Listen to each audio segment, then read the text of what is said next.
Hi, welcome to my campaign. My name is Susan B Lochocki, and I'm running for President of the United States in 2024 election, and I'm running as a write-in candidate. I feel it's the best way for me to go forward because, yeah, none of the political parties are really, how can I say it, fulfilling their promises. A lot of the big ones are involved with the fraud of the elections. And yeah, it's just best for me to be a write in so that you can also learn to write people's names in because it's time we go back to pen and paper. There's a lot of fraud in the system. As we heard this last week in Georgia, over 300,000 votes were illegally cast. So, yes, we got huge problems, people. But I want to talk about Martin Luther King Jr. first because it's his day today, and it's he's a good leader, a solid one. You know, we could learn a lot from him. So yeah, I just want to say one of my favorite quotes from him is "Hate cannot drive out hate; only love can." So that's one that I posted on my social media accounts today, mostly on Facebook at this point and YouTube.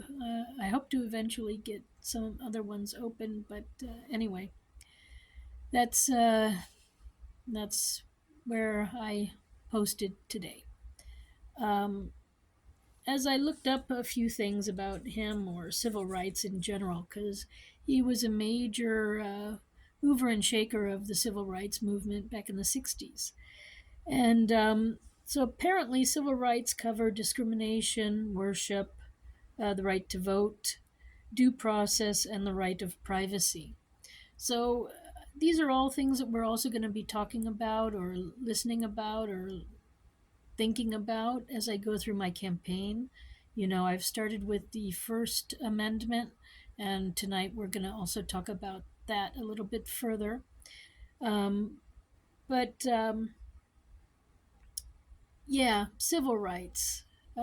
It's also part of what I'm doing. You know, last year I spent most of the year trying to sue the government for civil rights violations regarding voting and the fact that it's unconstitutional to force U.S. citizens to register to vote so that our vote can be counted. Just as a citizen ourselves, we have the right to vote without any extra obstacle called registering to vote.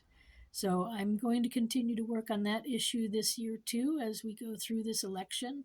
And I hope, I'm just shocked, anyways, that the all the Secretary of States and the governors know about the issue. And the fact that they're still forcing us to go through this process and they're pretending like my lawsuit last year didn't exist. So this is a huge problem. They're ignoring reality. They're ignoring the Constitution. So that means we're all in jeopardy at this point. But I'm still working for you. I'm working for me too, and well, everyone, to try to bring about a new way of voting, a just way of voting, a constitutional way of voting, because right now it's not constitutional. So, I didn't mean to get off on this tangent, but since we're here, let me finish. You know, the other part is I don't know about you, but maybe if you get a chance, if you can write a comment after this video, after watching the video, I know I speak to a lot of people about elections over the last 4 years, and we're all in the same boat.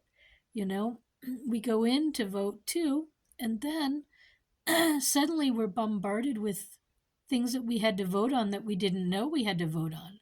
And this is also unconstitutional. We have to be informed about what we have to vote on when we go in to vote too. So, if there's like a bill about changing the Constitution or something, we got to know about that before we walk in the door to vote.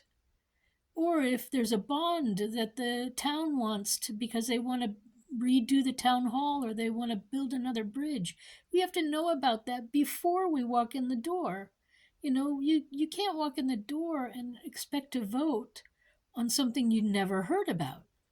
So the the governor of every state and the secretary of state, really, of every state, is the one in charge of giving us the information, and they're doing a lousy job.